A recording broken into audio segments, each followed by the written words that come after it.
Olá, eu sou Silmara Gonzaga, esse é o canal Ancestralidade Sagrada e a conversa de hoje é sobre um assunto que muitas pessoas sempre me perguntaram.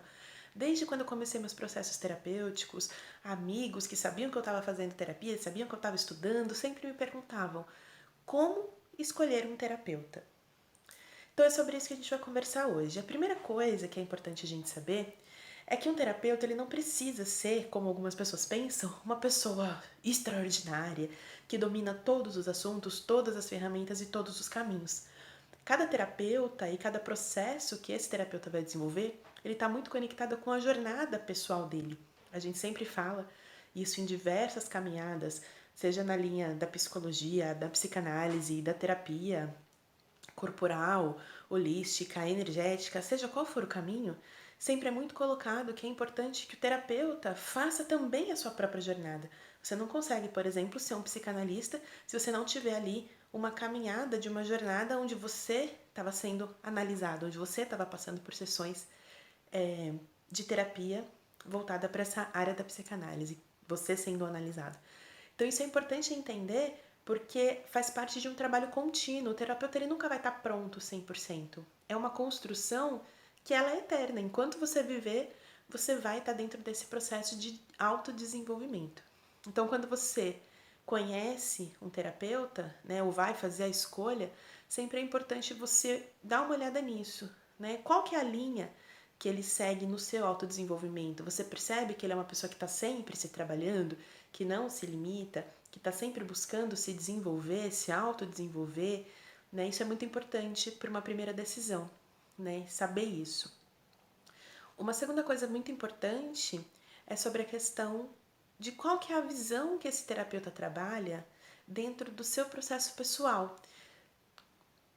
Como assim a visão que ele trabalha? Né? No sentido assim, conforme você vai desenvolvendo o processo terapêutico, você vai percebendo que algumas questões que inicialmente se aparentam como questões pessoais, elas vão interferir no processo terapêutico.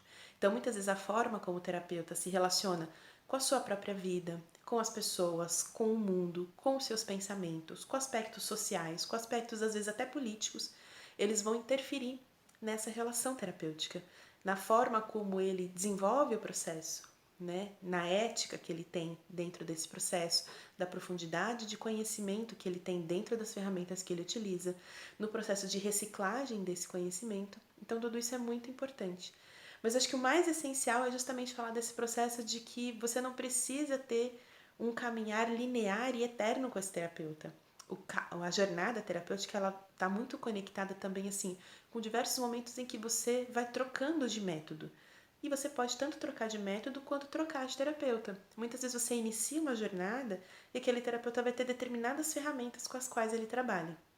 E você vai sentir que você avançou, que você despertou, que você caminhou. Às vezes passa e isso não tem uma definitiva assim de tempo. Às vezes para algumas pessoas são 6 meses, para outras são um ano, dois. Não tem uma limitação nesse sentido de regra, né? Mas vai acontecer de você perceber às vezes que, olha, eu caminhei até aqui e não estou sentindo grandes evoluções. Então tudo bem você trocar de terapeuta para você trocar esses métodos e essas ferramentas e começar a trilhar novas caminhadas dentro da sua jornada. E o processo terapêutico também ele é uma grande experimentação. E por isso exige da gente uma paciência, inclusive com a gente mesmo dentro desse processo. Muitas vezes as pessoas não enxergam o resultado assim a curto prazo, porque não é uma medicação que você toma e daqui 2 horas você vai sentir o efeito, ou daqui 40 minutos. Não funciona dessa forma, é um processo. E dentro desse processo são feitas experimentações. Então muitas vezes o terapeuta ele tem ali, vamos supor, dando só um exemplo, ele tem 10 ferramentas que ele está acostumado a trabalhar, que ele domina, que ele melhor utiliza. E ele vai fazer uma experimentação com você, ele vai te passar alguns caminhos e trabalhar com algumas ferramentas para observar como que isso reverbera para você. Então você vai observar, nossa, isso daqui para mim funcionou, isso daqui para mim não funcionou tanto assim. Então isso é uma construção que você faz junto com o terapeuta. Isso é importante dizer porque às vezes a gente tem essa visão assim de que a coisa tem que ser rápida, de que a coisa tem que super funcionar e não é.